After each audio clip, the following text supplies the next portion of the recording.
we're not doing the pronoun Olympics in Florida. Radical gender ideology. So-called gender-affirming care. They should not be talking to our kids about gender, period. That's what parents talk to their kids about, not in school.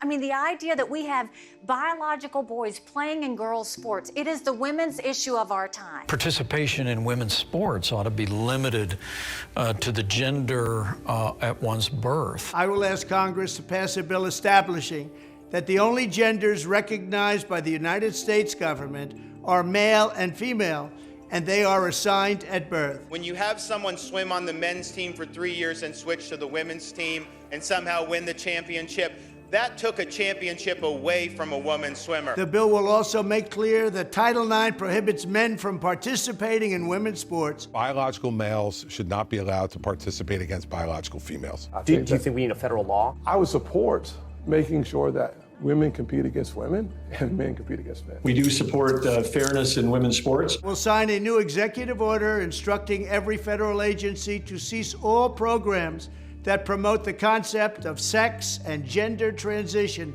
at any age. For children, we're going to protect kids from the radical gender ideology and say no chemical or surgical gender transition before you're 18. When we do the SB 254, this will permanent outlaw the mutilation of minors. It will outlaw the surgical procedures and experimental puberty blockers. I don't think that the government should ever be stepping into the place of the parents. What I'd like to make sure each state does is require that parents be involved in these decisions. Below the age of 18, I think it's perfectly legitimate to say that we won't allow genital mutilation or chemical castration. I think it's impermissible for a parent to say there ought to be transition surgery for a minor. If the child is suicidal, if the child is struggling, I don't think this government should come in and tell the parents that you cannot give them the treatment that you think is important. When a kid says that I'm born into the wrong body, that my gender doesn't match my biological sex,